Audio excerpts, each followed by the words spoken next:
Blackwatch Report, your podcast covering all things Open Division and Contenders, the path to pro for Overwatch League. And here are your hosts, Thorn Rain and Kyle Wynn.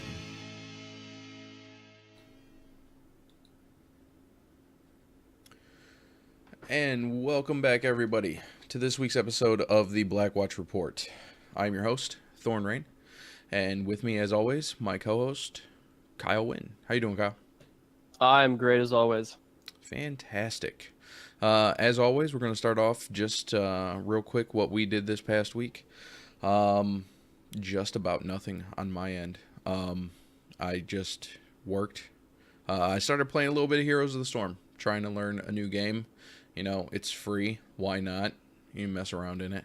But other than that, it's just been trying to figure out more stuff for the show and just working. That's about it. How about you, Kyle?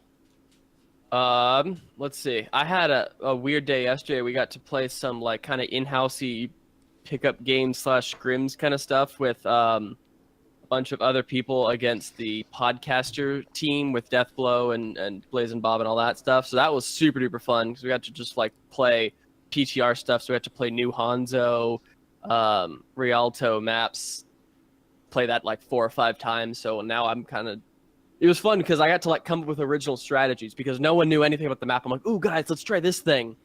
And so there's a cool spot you can like hide around the corner, and then as soon as they push the payload, you just dive on them and completely annihilate the team. So it was a lot of fun stuff we did there. And then I've been playing a lot more PUBG lately. I had like 3 straight days where we got like not even to the top 50 and just got like endlessly tilted. And then last night after playing Overwatch, we got a win and then like a top 3 finish. And it was just got a lot better. So that's been solid. So, you know, doing a lot of shootery games, playing a little bit more Overwatch, which is kind of cool. Maybe I'll give PUBG another shot now that it's out of the beta, because the last time I played it, it was still very much in beta, and it's still got its bugs. It's got to be said. It's not as stable as Fortnite, but like, I prefer it to Fortnite. I like the realism. I don't like the building stuff. So yeah, it's just my kind of game. Oh, you don't like purple bears with guided missiles? I mean, come on. No, I'm not a huge fan of that. I'm also not a huge fan of like build, shoot one shot, build, shoot one shot. Oh yeah. It's a different kind of strategy. Yeah, that's a very interesting game. I watch my kids play it, and I can't do it. I'm too old for that. But we're gonna move along. We didn't get any iTunes reviews this week, so again, please, if you are listening either through the audio feed or if you are joining us on the live show, please just swing by iTunes and throw a review up there. It'll help get a little more coverage for the show. It's greatly appreciated, and I'll talk about you. Just remember that. We did get a new Twitch follower, Fraser K487. Thank you for following on Twitch, getting us one step closer to, you know, hitting that affiliate. We're getting there slowly but surely. No YouTube subscribers this week either. That is also over there. You can just search Blackwatch Report over on YouTube, and we'll come up. There's a couple things up there. I'm gonna start trying to work on some more stuff. I'm thinking of maybe some plays of the week for Contenders. You know, we're leaving Contenders, but I'll have it ready for the next season of Contenders. But that's about it for the intro of the show. We're gonna roll down into the news. So Kyle, why don't you grab this first one for us? So Aether, who was like one of the shining lights of the team by week, has founded a new team who are currently 2-0 in Open Division, and their full team roster was announced with main tank Xavier, off tank Icy, DPS PB Mitsu, who was the diva player for Evil Geniuses way back in the day with like Quarry on it. Aether on DPS as well, so PB Mitsu's probably playing the DPS Tracer kind of stuff, where Aether was like a really good Genji, I believe. Yep. And then Mac and Punky Jaeger are on support. Oh yeah, it's nice to see, because when he left by week, like in Contenders, they fell harder than what they already were following. Yeah. But it's good to see that he's back and that, he's starting off strong in Open Division with his new team.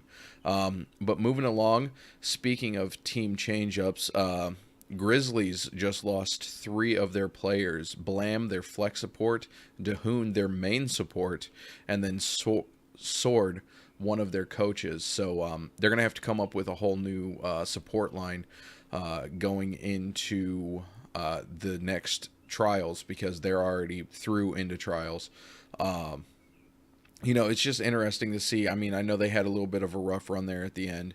They're one of the tier 2 teams that are putting a little more investment into their team. I mean, they've got the reality TV show type thing of moving everybody up to Canada. So best of luck to them. I really hope that they find a support duo that will fit the team, and we can see them fight their way out of the next trials. Kyle, why don't you grab third? Yeah, and then we finally have details on the Contenders finals, which is good because we were kind of left in the dark for a little while. It was weird, especially for us doing podcast stuff. We're like, okay, and then finals, whenever they happen, we got predictions for. So now we know what is going on. They're going to be May 12th and 13th, someplace in Poland with these 6 space domes. You can check on the Overwatch. I think it's on the Overwatch League news thing. They have Contenders details, which is interesting. You can also probably just find it on the Contenders Twitter. Yep. And there's just a cool picture of what this venue looks like. It looks literally like a Mars colony kind of thing, like something from Doom or yeah. I really it. Looks like Horizon Lunar Colony. Yes, I think that's 90% of the reason that they picked there. It's you know what? You guys play in Horizon all the time. Come on, we'll take you to Horizon. It's really cool looking. But moving on to the next bit of news here, we have a little bit of Open Division news. After the first week of Open Division, there's 42 teams that have already dropped out of the tournament, which it happened last season too. A bunch of people sign up, and then right when the season starts, nobody plays their first set of matches, and then they get dropped out. So we're going to start to see the team pool kind of reduce from people just not playing. Really, I don't want to talk about where anybody stands until probably after week 3, because right now it is literally a cluster. It's a Swiss format, so everybody, the first week, the 2 matches are set at the very beginning. Nobody knows who they're going to play, and then you could have literally a 4,500 SR team playing against a gold SR team, a 2,700 team.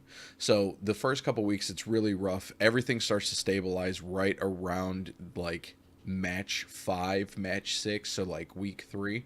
And then we'll start to get a clear path of who we can expect to head into the next trials. So we'll start looking at that here in the coming weeks. But remember, you can check out a few of the matches. I believe they're doing between 2 and 3 matches every day, Saturday and Sunday, over at broadcast.gg. You can find all their info on Twitter. Kyle, why don't you grab this last bit of news that literally just dropped not too long ago? So, to preamble this a little bit, there was a tweet from Kaluge, who was the player on Fractal that has changed their name to Goat, who was kind of calling out players on bye week for 6 stacking in comp queue. Kaluge is also, I think, solo queued or not 6 stacked his way to the top of the ladder currently in NA. So he called out a tweet on there, and then there was some back and forth between Shoy, who was the main tank on bye week, and since then it kind of turned into more, specifically Michael, who is the manager of Congarna and kind of just the poster boy for Overwatch drama, created a grudge match between his team, Congarna, and Goats, who is formerly Fractal, and Baby Bay, who is the player for San Francisco Shock, and Legit RC, the Shock's coach, are going to be hosting this grudge match Saturday and Sunday. I don't have a specific time, but I assume it's going to be on Baby Bay's Twitch. and I think $100 of the donations, or maybe just a certain percentage. I saw it was like $100, but it might be more, based on donations. Will go to the winner of this match. So it's actually for money. It's just kind of a for fun kind of thing. But I for one am looking forward to Kungarna kind of wiping the table with goats here. I feel like it. We don't really need to say it, but Thornrain and I are not the hugest fans of this Fractal team because they do talk a lot of mess, and they aren't that good. And it's always good to kind of see more advanced teams like Kungarna, who maybe didn't come out of trials, but they still looked really, really, really good. It's always good to kind of see that battle happen. And one of the things about Fractal, like I'm not going to spend a lot of time just dumping on these guys, because I mean, they're not terrible, but they're not great. Right. I'm not saying I'm great. I don't want anybody to think that and come at me like you're gold. Yes, I am gold. But the way they come across, like, it's just not. It's not a good way to come across. These guys came out the gate and were talking all kinds of smack about how, oh, we are the only team in the season 1 of Open Division to go undefeated. This is true. You went undefeated. Toronto Esports pulled out right before, like literally 2 days before your guys' match, because they got picked up to be a university or an academy team for Boston. I want to say there was one other team that you were scheduled to play that had a better record that also got picked up to be an academy team, and you avoided having to play them. So once you play some of these academy teams, then I'll give you the props. But until I see you actually play teams that aren't, mid to low tier in Open Division, I'm not giving you that undefeated season, because you got it by forfeit. But outside of that, the whole thing, it's in fun, this match that's coming up. But if you go back and you read the tweets from Kaluge and Frill from Goats between Michael, and then even with Shershoy, but as specifically with Michael, there's some true venom between these two teams, and like it's gonna be fun. So I'm definitely tuning in. And the best part is the Saturday portion. It's a press conference. Like, they are hyping this thing up like legit. So everybody, like, please tune in and watch this on Saturday and Sunday, because it's going to be just pure Overwatch esports drama gold. It's going to be great. I'm excited for it. Oh yeah. But if I don't watch it live, I will watch it after the fact, like the whole VOD. Oh yeah, 100%. I'm going to see Infinity War this weekend, so it's going to depend on that. But yeah, definitely this is part of my weekend. But that's going to move us right into the quick play. This week we have nothing coming out of NA. We are on break until the playoffs up in Poland. Or Horizon Lunar Colony, whichever one you want to call it. So we got a chance to actually look into a little bit of the Korean scene and the EU scene. So Kyle, why don't you start us off with the match you watched over on the Korean side? So I unfortunately was unable to watch all of them because there were just lots and lots of matches to watch. But I did for sure want to catch the one, like the biggest upset. I would say definitely bigger than LA Gladiators like losing to Optic, because that was good. That was like an upset. It was good. It was a good match, but like the split between these two teams was not as big as the split between the Korean teams Element Mystic and O2 Ardent. I believe Element Mystic was heavily favored to be the absolute winner of all of this, and O2 Ardent, I believe, barely scraped by. So watching this match was like a true adventure, because it started out Nepal. Element Mystic took Sanctum 100-0, Shrine 100-0. There was no, like, this was like, okay, quick 3-0, right? Everyone who's watching live was like, okay, this is what we expect. Element Mystic is going to straight roll them. There was some absolutely sick plays. There was a Element Mystic player guard had an EMP into XEI or Z, had a Deadeye combo. So he hit the EMP, all the shields are gone, and then Deadeye went boom, boom, boom, boom, boom. He got like 3 or 4. It was absolutely nuts. It was just a really solid play for them. And then again on Hollywood, Element Mystic won that 2-1. So O2 Ardent was able to like cap the first point, but they weren't able to complete it. Or even get to second point, which is where we've seen lots of teams get held. And then Element Mystic kind of cap it and then go all the way and win that one. And here we saw Sparkle, who's a player that I have heard from other people. I think Nano Boost kind of speaks very highly of this player. Yep. And I think that's deserved because his Genji is really, really, really, really good. And they are doing a kind of a 3 DPS rotation with Guard, Z, and Sparkle. So they subbed out Z and brought in Sparkle and Genji.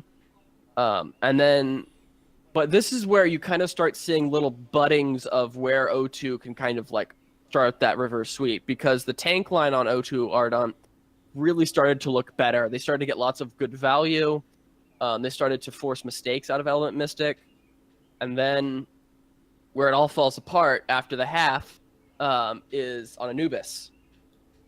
One of the things I did notice is that the Korean teams play a very fast game. They play way more Lucio than specifically the EU teams do, the NA teams do, and the Overwatch League teams do. They run way more Lucio. They run Mercy on occasion, but like the pick rate is, I don't think, anywhere near like it is in these other places.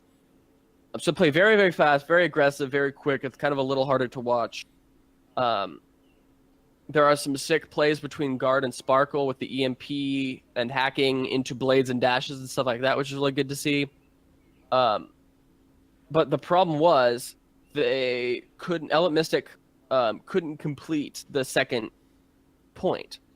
O2 Ardent was able to go through cap first, barely cap second, but then Element Mystic kind of just fell apart here. They didn't have good calling on finishing out targets. And it happens. Like, it happens more so in, like, quick play, solo queue competitive matches where you don't have a very coordinated team and you don't all dive on one particular target. You don't know who to focus, all that. And so O2 Ardent was able to kind of just, like, funnel in one at a time, and just whittle the time away, and then kind of get, like, 1 pick, 2 picks, and then snowball the defense from there. So that is where this began. And then Gibraltar was a disaster for Element Mystic because Ivy, who was the kind of projectile player on O2 Ardent, was on Junkrat and just destroying the entire team. I didn't see Junkrat played too much on Gibraltar before, but I think he put up a good argument for it being played now because he was just destroying their entire team. They had a Widow. Climax was playing the Widow, and then Ivy was playing the Junkrat. So the Widow was forcing players to play in, around sight lines, in corridors, in server room, and up kind of that left-hand side by that little control room. And what does Junkrat do well? Controls those small spaces and destroys them. So they got full held before even capping first, which is pretty rare. And then O2 come in and cap it, and then it kind of goes off from there, where Lijiang Tower, a little bit of a better sign. We're like, okay, maybe Element Mystic can bring this back. And it comes down to Control Center. They get 100-0, Element Mystic does. And then Gardens, and I think Night Market was the last one. So Gardens goes a little bit closer to O2 Ardent. And then there was like the clutchest of... Oh no, on Gardens there was something I did want to say. Rain, who's the Lucio player, barely got out of the line of sight for EMP and hit barrier right at the perfect time, hit the sound barrier, saved his entire team, and was the reasons that they got that point. And then, here's the ultimate, like, what are you doing play? So, Element Mystic has 90%. And O2 Ardent goes in for the fight, loses it when it's super duper close. Element Mystic uses an EMP in a fight that's already lost after Climax runs in, forces overtime, and then the tanks, Yakpong and Humbaba, save it again with some great ults, and then let it go up and up and up and up. And then Guard uses EMP in a fight that's pretty much lost, and so they don't have that. And then Ivy pulls Blade, gets the Lucio, kicks him off the point, and it's kind of like a C9, not a C9, because they were kind of zoned off because there was a Blade going off. They already lost people. It wasn't like blatantly just forgot about it. And that's what won them the points. It was like 90% Element Mystic just playing awful with some ult economy stuff, and Ivy coming up clutch with Dragon Blade. It was just like a true adventure of like, after map 1, you're like, okay, easy peasy. And then like map 2, you're like, wait a second. And then 3, you're like, oh, definitely not. 4 was like, oh my god, what is happening? And then 5 is a little bit more close. It was like an adventure to watch. I didn't get to watch it. I'm gonna go back and watch it because I've only heard good things about that match, and it was probably one of the most intense matches in all of Contenders. So yes, I need to go back and watch it. I started to watch some of the semi-finals of Korea, which we do need to talk about as well, because we didn't go over the matches at all. I only got to watch 2 maps, because then I had a phone call that I had to take, so I was pulled away and then never got to come back to it. So I do plan on going back and watching all of the semifinals plus this just massive match that I was told about. So maybe that's something that we can look into and just cover all of that for next week, because I don't think we're going to have a whole lot to talk about next week. With there being no games running until the 12th. So definitely expect more Korean Path to Pro coverage, next week. But that's going to pull us down into the EU side, where on Sunday we had the British Hurricane going up against Young and Beautiful. Me and Kyle both had British Hurricane taking this. We don't have map scores. We didn't know enough about the teams to really want to put that in there. But both of us had British Hurricane, and British Hurricane did walk away with the win. They took it 3-0, and something I just want to point out really, really quick. I'm going to do it 3 times in the course of us talking about these matches. Insanely fast 3-0. Yes. The VODs only added up to a total of 67 minutes for this one, I believe. Wow. And I want to say that the first 7 minutes on the first VOD is all desk. So, right. I mean, literally this was probably about a 45-minute match. So, Kyle, what do you have on this insanely fast Contenders match? So, for those of you, I do notes for every single matchup, and depending on the length of it and the, how many things I have, there's sometimes 6 or 7 bullet points, maybe 8 or 9 for bigger matches. I have 2 on one side and 5 on the other side, and they're all incredibly short. First, British Hurricane took Nepal, both Village and Shrine, pretty easy. I think it might have been 100-0 or 100-50, something like that. Numbani was a 3-2, and Hanamura was a 2-1. On the side of Young and Beautiful, Shatter 2K we know is a phenomenal Genji, and he has shown that.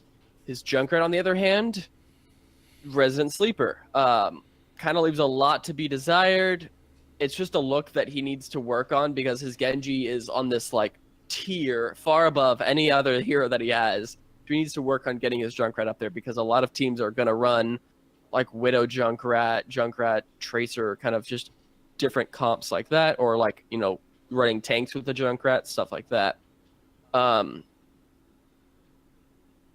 see.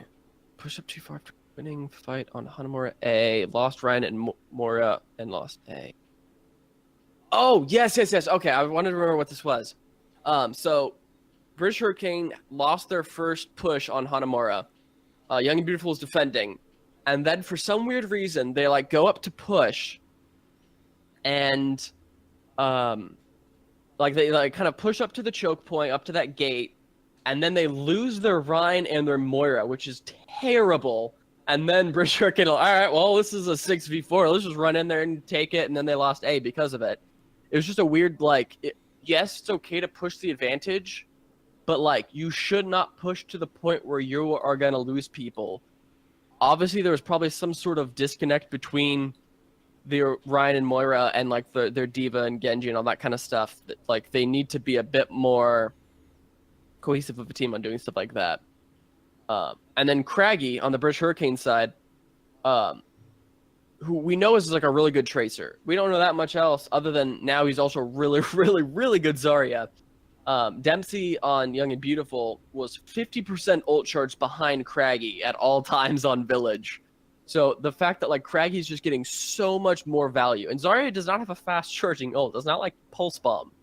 So like to be 50% ahead means that you are doing a phenomenally better job. Fusions, who's the main tank on British Hurricane, is phenomenal at point pressure. He is always on the cart, always stalling, always giving no free push. Yes, he's not necessarily diving their backline every time, but what he is doing is forcing them to come to him and letting the rest of the team dive around because they need to push the point and they need him dead to be able to do that. So he's like always, even on like lost fights, he's like, cool, I'm going to stay here, get like an extra like 4 or 5%, 4 or 5 seconds taken off. Craggy and Kib, when they are doing dive, have absolutely phenomenal coordination. The Numbani dive was like absolutely beautiful. Mm-hmm. It was just so like clean and crisp. You could kind of see the Tracer coming around the backside, the Genji go on the front side, go dash, dash, dash, finish off kills. Absolutely clean. They are one of the teams that can run more than just one team comp in EU. Our show title is Cool It With the Tanks EU, and I will explain this farther as we get into more of these matchups. Yep. But British Hurricane are one of the few teams that can run Genji Tracer dive really well, and then like Hog Zarya tank comps really, really well. And then they are also really, really good at counter diving as well. So they forced like on Hanamura, you know how you normally run like a tracer and they have like the Ana in the back left and you want to pressure the Ana. And so what they did is they had the tracer on the Ana, and then the tanks and stuff came in to like help out the Ana because the Ana was getting pressured. And then the rest of British Hurricane dive in, countering the counter dive, and then have this like pincer move, kill everyone, and then they cap the point and win it. So they're a very like well-rehearsed and good-looking team. They have lots of looks. They have lots of things. I think this team is going to go far. Oh, yeah, definitely. A lot of the same things that I had you covered. Kib was looking phenomenal. On Nepal, Craggy had a graviton surge into a wall, and I think he got literally everyone but one person, and he pinned him to the outside of the point on Village, and it was awesome as everybody just walked around and just beat him up on the side of this wall. Over on the side of Young and Beautiful down on Numbani, you were talking about Shader 2K, Shatter 2K, his Genji. It was phenomenal, but he switched over at McCree at one point, and he was looking really, really good on his McCree for a little bit. That's true. It wasn't terrible, but he was getting off. His flashes were putting a stop to Craggy. Like he was out for Craggy when he switched over to that. And then you talked about the Kib and Craggy team up on the Tracer Genji on Numbani. It was insane. They were perfect. It was awesome because Craggy would just get people low, and then he would just leave them and go to somebody else, and Kib would just dash dead, and they were just like literally walking around Young and Beautiful as a team, just taking people out. What else? Something that Young and Beautiful is going to need to look into. Down on Hanamura, Dempsey. you would have thought that his pulse bombs were like the last in the world because he was holding on to them forever. He could have charged 3 pulse bombs in the time it took, like, that he held on to the one. Like, it was insane. Blow stuff up, man. Take a chance. You're down 2-0 going into potentially your final map. Throw those pulse bombs out. Kill people. Figuratively in the game. But that's going to move us down into our next match. And that is going to be CIS Hope versus Orglis and Hungry. That was me and Kyle both had CIS Hope taking this. And CIS Hope did not disappoint. And actually, it was a pretty awesome match considering the score was 2-1. There was a ton of draws in this match. It was pretty nuts. And not to mention, in the beginning, there seemed to be a little bit of connection issue. There was, like, I think 3 pauses in this matchup, so it made it run a little awkward in the beginning. But once all the connection issues got cleared up, these two went after each other, and it was definitely a pretty good match. So Kyle, what do you have for CIS Hope versus Orglis and Hungry?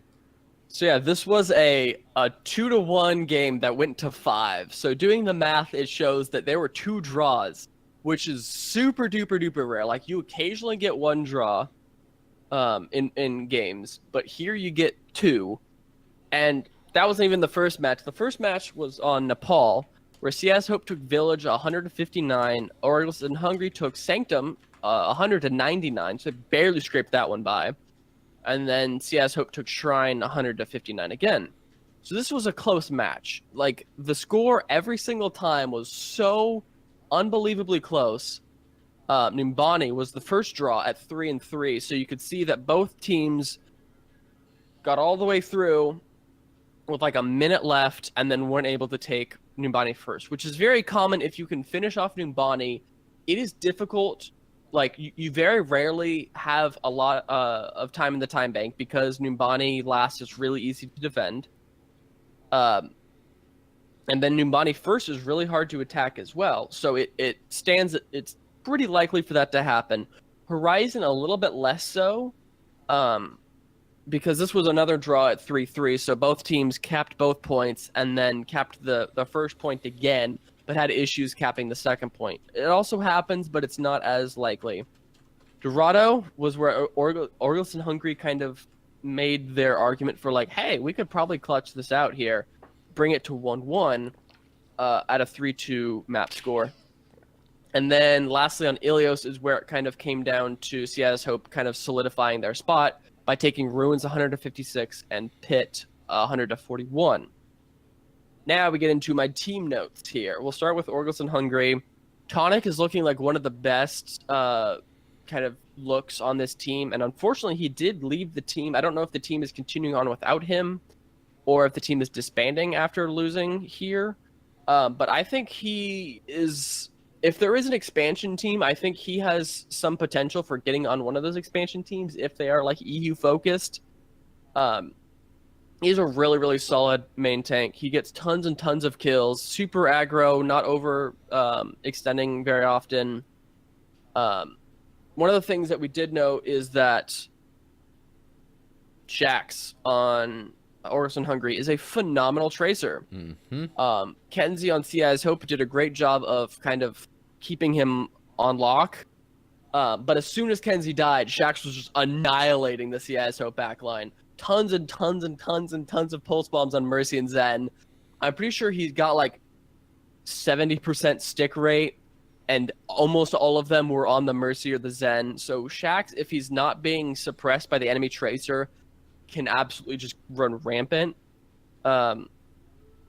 We did see the weirdest, I think this was this map. Can't believe, yes, it was. So CIS Hope ran on Dorado an Orisa Rhine strat in the room right outside of the attack spawn. So you know that, like, as soon as you walk out the front door, there's this little red building, I think it is. It's got the place on top where you can hang out as Widow, but no one ever holds this far up. except they did. They held it in this little tiny room with Orisa on one side, Ryan on the other side, Moira in there shooting healing to everyone. And so what does Orcus and Hungry do? It's like, okay, well, I'm just gonna run Junkrat and just Junkrat, bombs, destroying all the shields. Super fast Riptire, got some 2 kills, and just kind of that's the reason it didn't hold. So like these tank comps are really easily countered by Junkrat, and so it's good to see Orcus and Hungry taking advantage of that. One of the things I did notice that sets Orgles and Hungry apart from a lot of these teams is that Epps, who's the Zenyatta player, uses Transcendence in a different way. Very like a lot of times we'll see like teams have Transcendence forced out, or like you'll do it when you get Gravitoned, or when a Genji Dragon Blades. Here they're like Transcendence and then just non-stop W forward into all of them. And that, like it's like an aggressive thing, which is super interesting. It's kind of used in a bit more of a way that I've seen Townberry use, kind of in earlier Overwatch, where you use it to like initiate and engage fights. So that's a kind of an interesting look that I kind of want to see if it works. Like I want to see more teams use to see if it's like a better way to utilize Transcendence. Again, Shaxx had some really clutch pulse bomb kills in order to secure the final hold on defense, giving Orgles and Hungry that win on Dorado. And then Facility, who was really good on Genji, and Shaxx, who's really good on Tracer, they did a switch to Sombra and McCree, which very not great to see. So maybe they need to work on that more, or just stick to what you're good at. And then I'll trim my notes down on CS Hope a little bit here. Unfixed is a pretty good Pharah, a pretty good Soldier, an okay Widow, but they really like his lack of hero diversity is kind of what made this a little bit harder to win than it would have been. Mm-hmm. He cannot run a very good Genji. His Widow not being great forces Kenzie to play Widow, and then makes Unfixed play Tracer, which is kind of not as good to do. And then lastly, I just have a quote here. Can all good Rhines hit Riptires with Fire Strikes? Because Cher can. I found that yes, I was able to hit one during our scrim match yesterday, so it's not as hard as you would think. But like it's Sherrick's ability to consistently destroy them is kind of a shining light for this team, which is really cool to see. So that was what I had for that match. Yeah, he had, I believe, 2 on Nepal that he got with a Fire Strike, which that's nuts. I mean, you hardly ever see 1, let alone 2 in the same match. Just a couple quick things I want to say about this. I mean, it's definitely fun watching EU because their whole tank setup is like, you can tell that each of the regions play completely different. And it's kind of refreshing watching something completely, new. I mean, not completely new, but different than what we're seeing in, really Overwatch League and NA Contenders. Visality had a couple really awesome pulse bombs on, or not pulse bombs, EMPs, I'm sorry, on Nepal. Like you said, Shaxx was insane. He really was. Like, I believe there was one point on Numbani, I'm pretty sure he got a Valking Mercy with a stick and just wrecked her. Let's see, what else am I... something that we don't typically see. It was down on Ilios. Kenzie was playing Tracer, and it was on Well. The monkey, I believe it was Tonic. Yeah, Tonic was coming through one of the little side rooms, and Kenzie throws his pulse bomb and misses, and then body blocks a Reinhardt, or a Winston, and just starts unloading to where he has to back up and gets caught by the edge of it and dies to a pulse bomb that missed. Like, who body blocks on a Tracer against a monkey? Kenzie does. It was just one of those things that it was like, it was the weirdest thing to see, and it worked.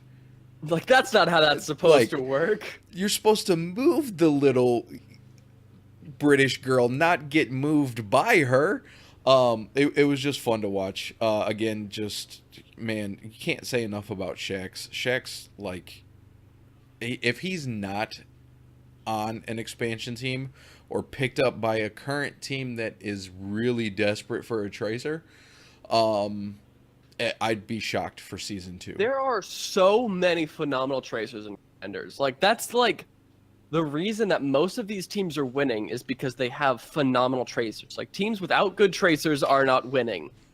And so, like, it's just super interesting that there's so much great potential. And, like, give it, the amazing NA tracers, all underage, so they can't play, which is super obnoxious. Yep. And, like, there's, like, you have Sharp, who's, like, the tracer, like, the reason that they were able to have that upset is because Sharp is just phenomenal. And the same reason that, like, Toronto is the best team right now in NA Contenders. Well, Dalton's too young. Sorry. So if Shax is of age, I think that he would be a phenomenal pickup for an expansion team or any team looking to kind of bolster their roster.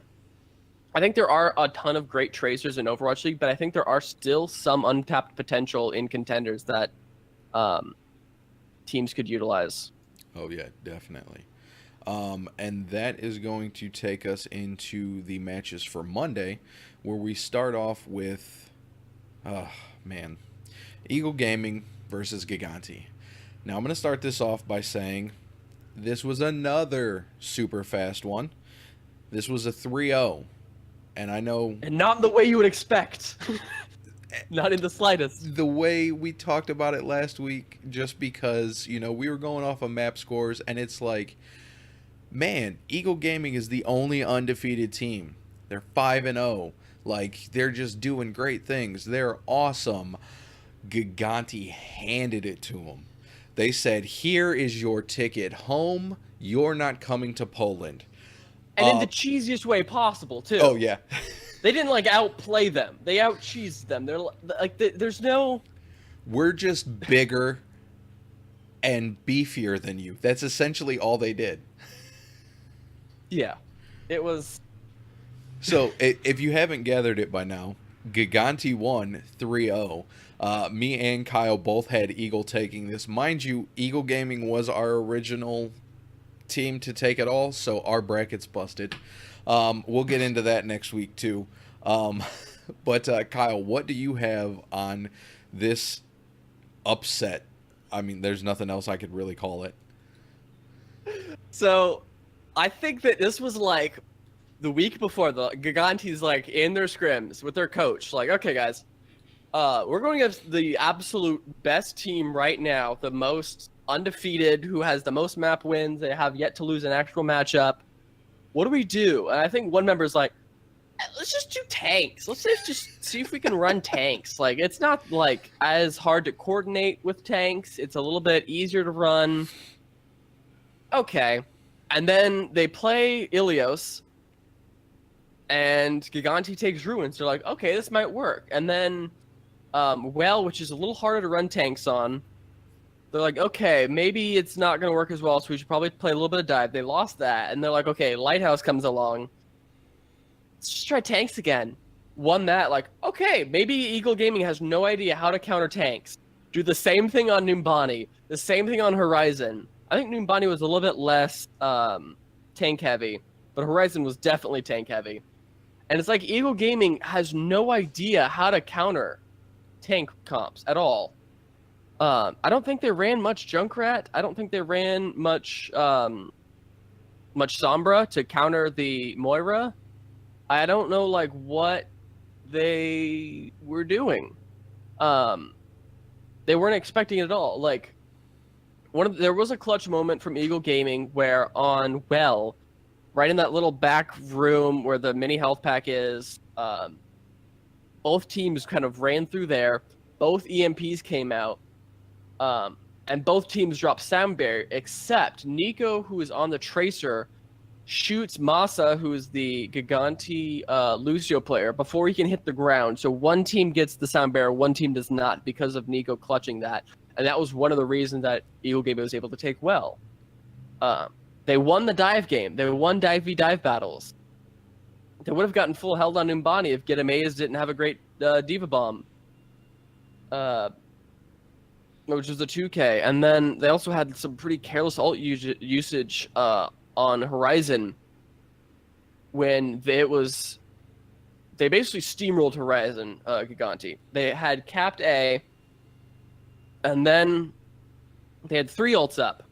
2 of them were kind of close, like 2 or 3 of them were kind of close. So, Giganti being a not completely terrible team was like, okay, guys, let's do a quick eco push. We'll kind of just go in there, try to bait out any ults we can, and try to get some ult charge so we can run in with 6 next point. And during that push, I swear Giganti used like 2 or 3 ults. And like they should have known that like these 3 DPS or these 3 players on Giganti weren't at 6 or like didn't have their ults yet. They should have been able to kind of gauge that and know that, okay, this is an ult push. So let's kind of just play as passively as we can, maybe use an ult if absolutely necessary. But they used like 2 or 3, and then Giganti came in again, second attack on B, killed it. 5 minutes left, which is very, very unheard of.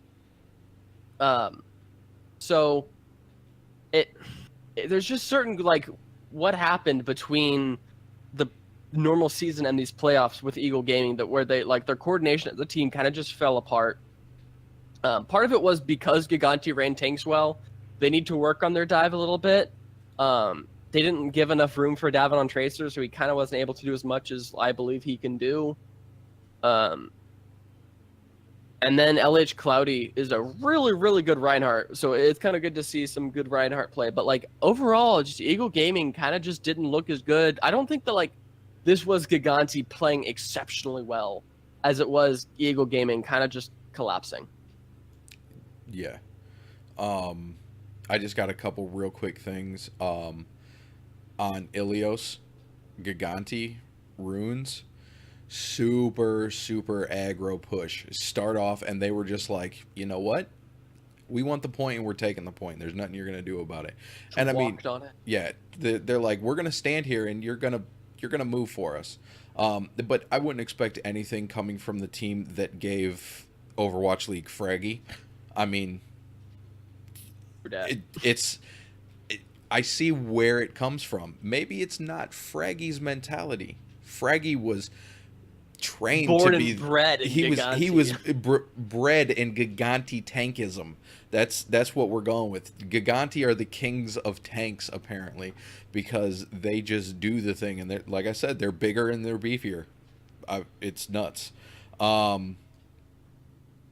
They recognized that they were gonna lose the point at one point on Ruins, and they just backed off. And I think they only, like, I don't even think anybody died. They just backed off. They're like, nope, you know what? This is too sketchy. And they saved 3 ults and then turned it around and took the point right back. It's super coordinated on their ult management. Let's see, what else?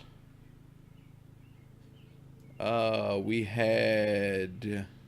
Oh, man, I had something else. Oh, I'm going to point out that I literally only have 4 notes for Eagle Gaming because there just wasn't a lot for me to, like, jot down that was super flashy. Nico had a 2K tire, but they weren't able to capitalize off of it because even though they killed 2 with the tire, Giganti turned around and just manhandled them. That was on Lighthouse on Ilios. Let's see. There was one other thing. I should really start highlighting the ones that I want to talk about. Where'd it go? Down on Horizon. Something that I don't think I've ever seen it. They used the anti-gravity section as a flank. Their whole team, both times that Giganti attacked, they went outside, up to the upstairs level, came in and then went right across to where the Eagle Gaming defense was, and it worked stunningly. Like, it threw Eagle Gaming off so much that it allowed them to capture point A for the first time, I believe, with what was it, like 6 minutes or something like that. And Right. and then that's when they rolled right into that giant steamroll that gave them 5 minutes in their time bank. But yeah, both times that they attacked, they went to the anti-gravity area, and it was cool to see that it really, really worked. Kind of wondering if anybody that watches this doesn't, kind of take that and say, why limit ourselves into going into a tight hallway up the stairs or a tight room underneath, and just go outside and bust through the door. But that's all I really had on that. So that's going to take us into our final matchup, which was Angry Titans versus Copenhagen Flames. And here comes the third one. I bet you'll never guess what it is. It was super fast. It was another 3-0.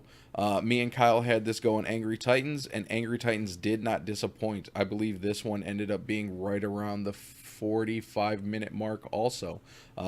So if you want to catch any of these VODs of the EU stuff, you only need like 3.5 hours to catch all 4 matches.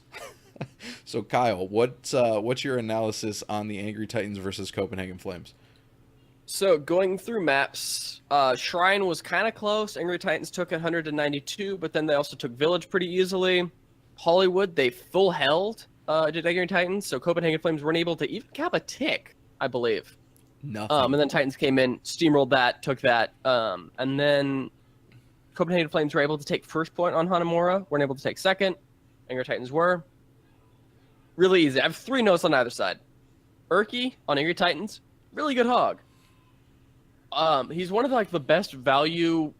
He gets the most value I've ever seen out of whole hog.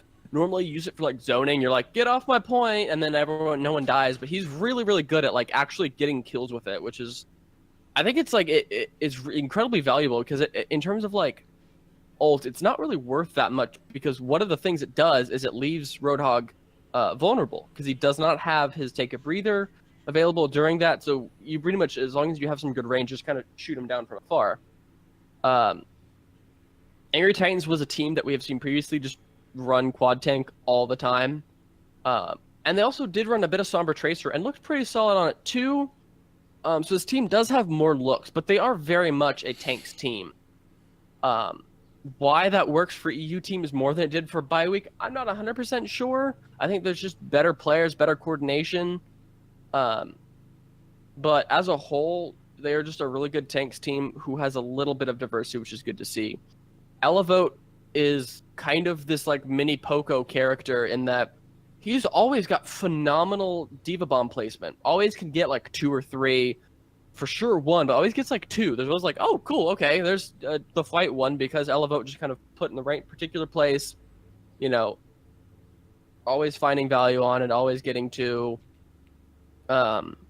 Copenhagen Flames, on the other hand, kind of these 2 points are very related in that they did lots of damage and got kills, but they were unable to finish them, finish points, finish capping. Mm-hmm. If they were going to win a fight on Hollywood first, they they got 2 or 3, but then they didn't capitalize on that advantage and push it and finish it off. Same with Junkrat. So if you're playing Junkrat into a team that's running tanks, you're going to have tire quickly. Problem is, Naga, who is their Junkrat player, just could not get more than a kill. He only ever got 1 kill, and it was usually the Reinhardt, which teams have learned at this point how to play without a Reinhardt 5v6 and still win. Angry Titans is one of those teams. So Junkrat tire will almost always get you a kill, but what sets the okay Junkrats apart from the good Junkrats is the good Junkrats are able to be set up by their team with usually Infrasight by Widowmaker or just good calling on where everyone is so they can get more than just that and actually win team fights with a tire. Lastly, I talked about how good Urki is on Roadhog.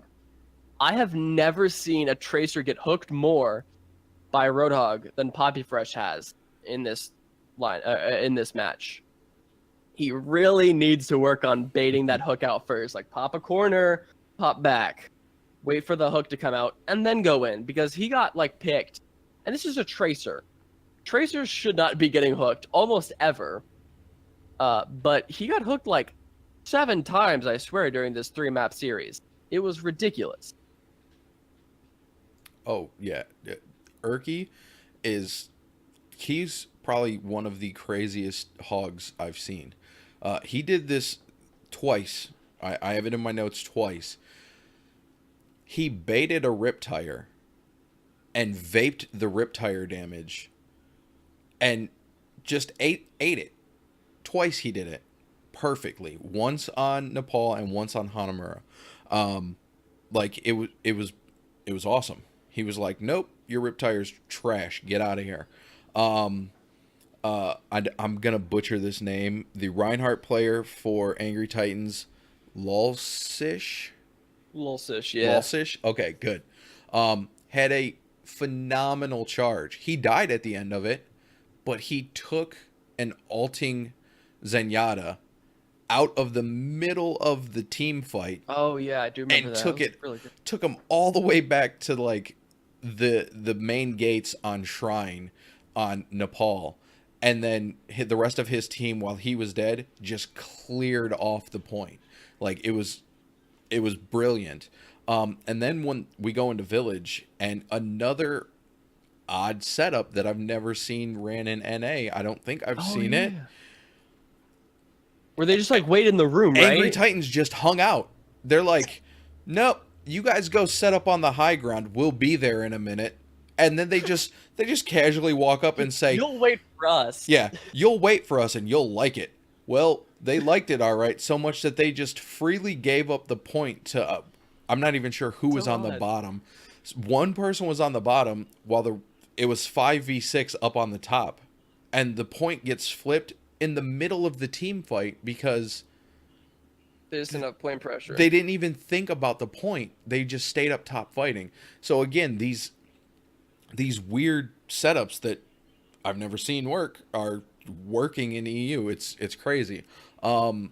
And then again, like Erky was by far the MVP of this match, because every time I turned around, he was killing somebody or he was EMPing somebody. Like he had 2 huge EMPs on Hollywood, while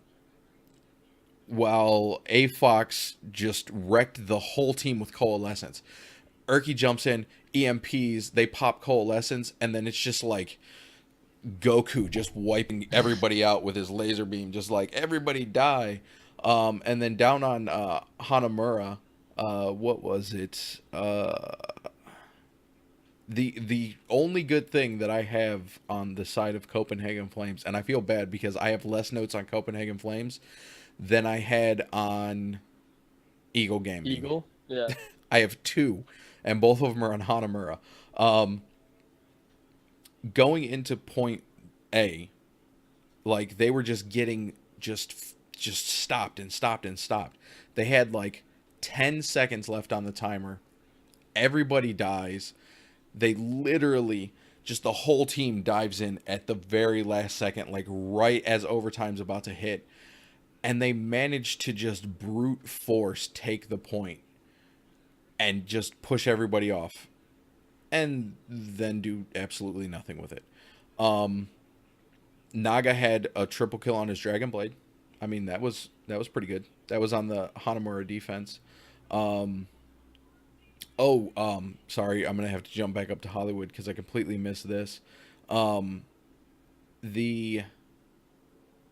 full hold from Angry Titans.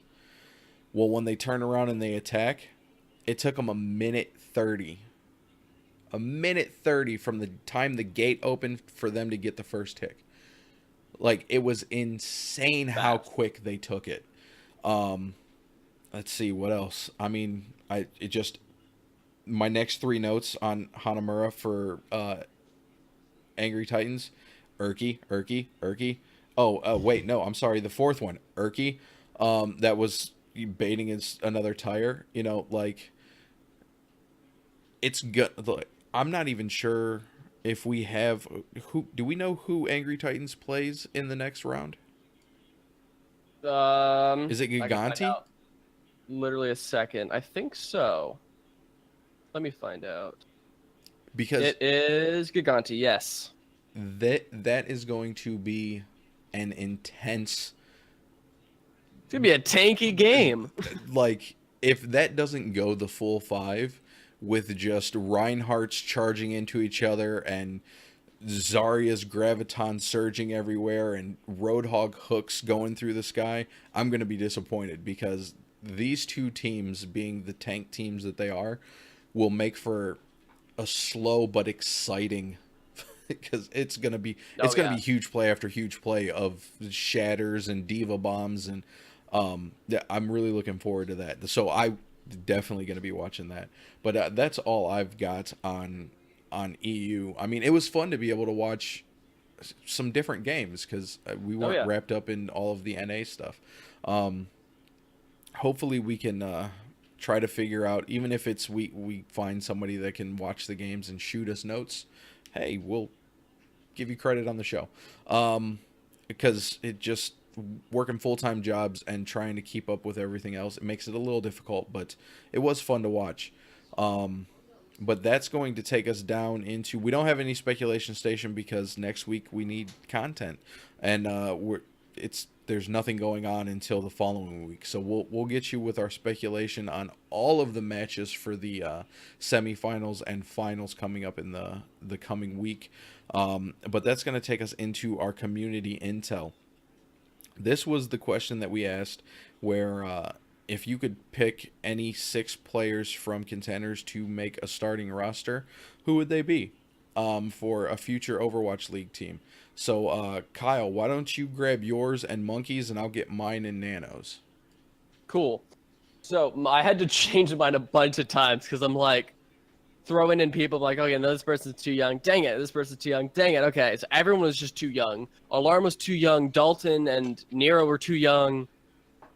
Whatever, man. Whatever. The age thing is really screwing me up. But I did have, I swear this is like, on our top duos, I pretty much just picked that minus Nero and, I guess, yeah, Nero, Dalton, and then Alarm and Elk because of age issues.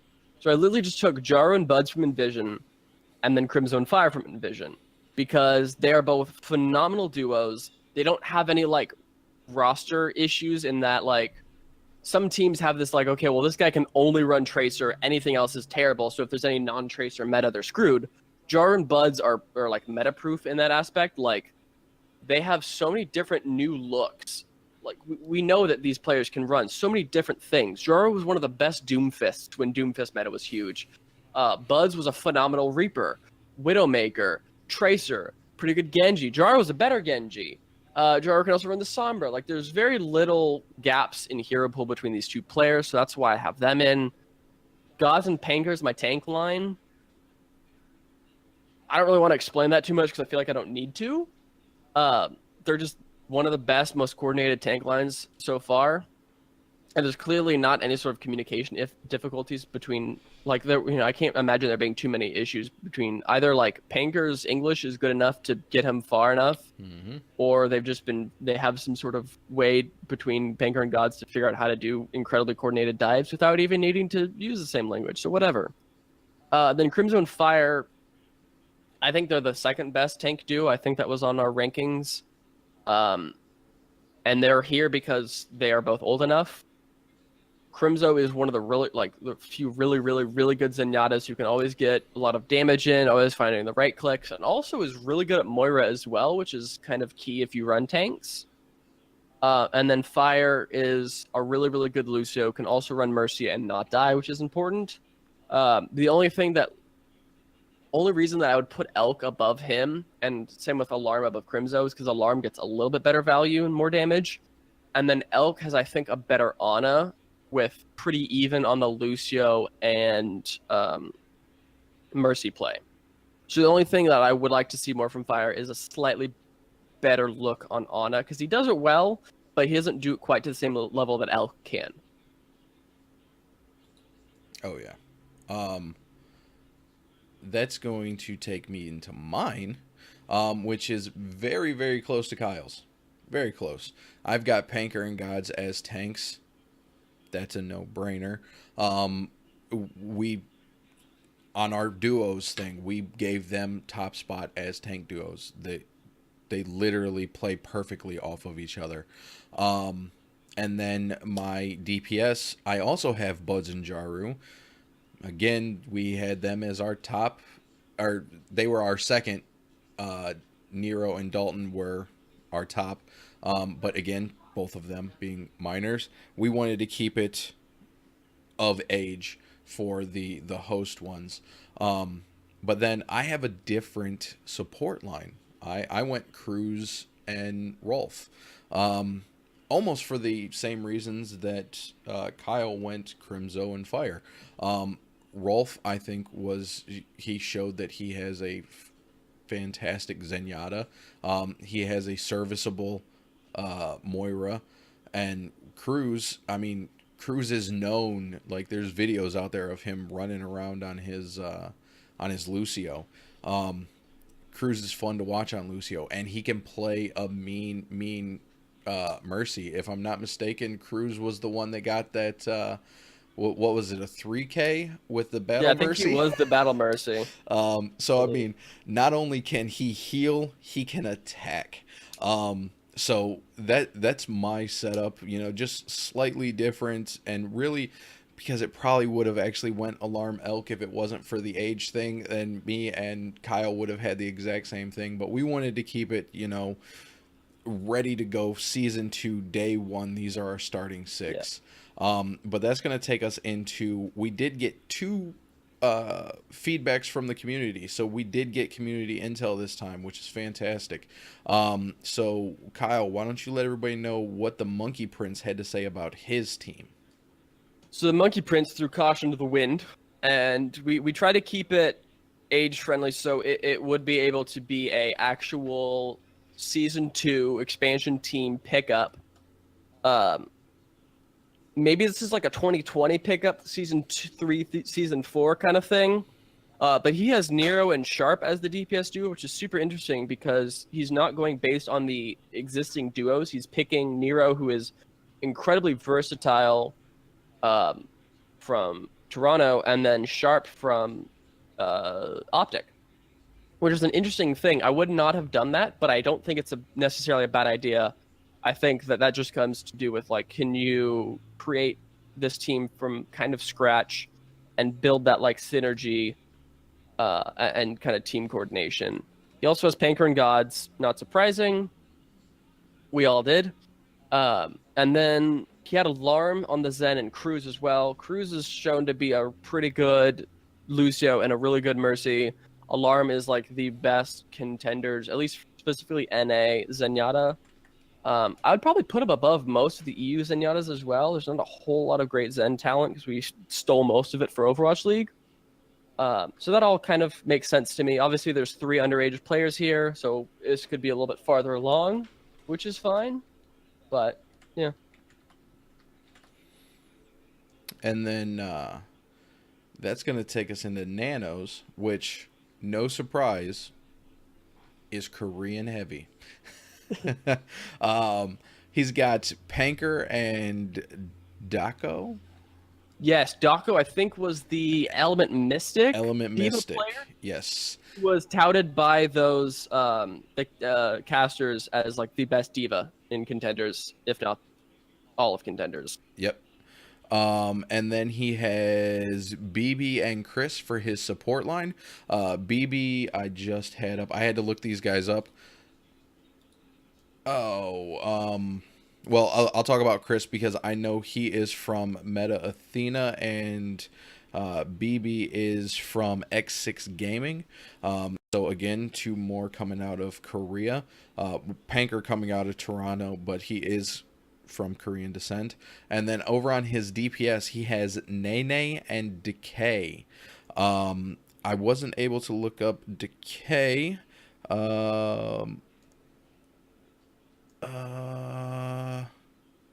But I mean, we've seen Nene, and as long as Kongdu Panthera is where Decay is from, by the way. Kongdu Panthera, I know I've heard the name. But I mean, we've seen Nene play in Contenders NA. He looks phenomenal when he has the ping. When he's playing on West Coast servers, he does fantastic. He's a great DPS. You get him on LAN. It's kind of a shame that we don't get to see NY or XL2 Academy on LAN, because I really would have liked to seen Flower and Nene as a duo on zero ping or even fair ping.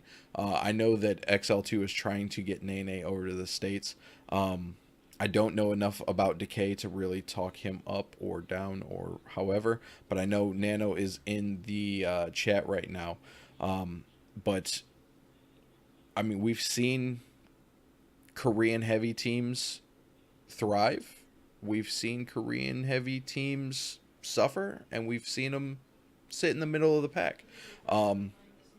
If there was anybody I was going to trust to build me a team from the Korean scene, it'd be Nano. So I'm going to take Nano's word on these are the best, or the 6 best possible Koreans to set up as a starting lineup and run with them. So those are going to be our community intel for this week. We do not have a question for this week. Again, we won't have one every week. This is just something that we came up with, me and Kyle talking, and I thought that it would be good to get the community's feedback on. But that is going to wrap it up for this week. So as always, we need your Twitch follows. If you're listening on the audio stream, just swing by the Twitch, hit the follow button.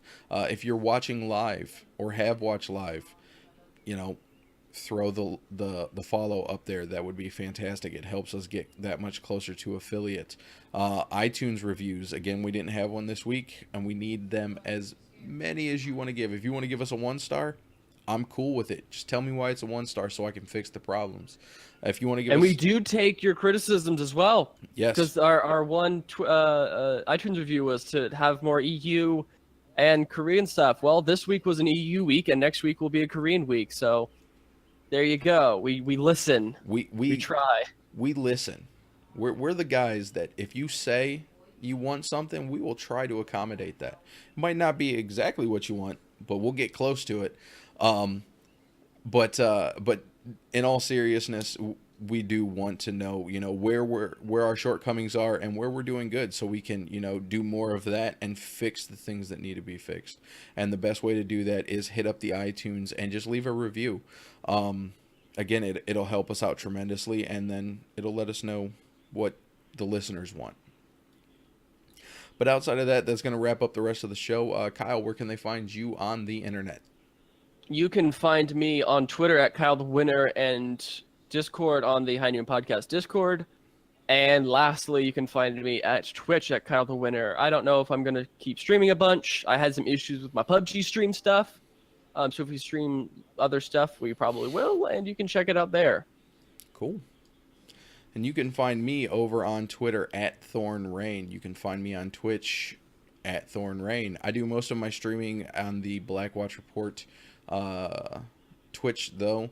Outside of that, you can find the show on Twitter at Blackwatch Report, no O in report. You can email the show, blackwatchreport@gmail.com. Follow the show on Twitch at twitch.tv/blackwatchreport. We record live Wednesdays, 6 p.m. Eastern. Our intro music is the main theme for Overwatch, covered by our very own Kyle Wynn. This has been a High Noon production. You can find all of our shows at highnoonpodcast.com, and you can come and chat with all of the hosts from all of the shows over at the High Noon Podcast Discord. You can find that at discord.me/highnoonpodcast. And with that, Blackwatch out.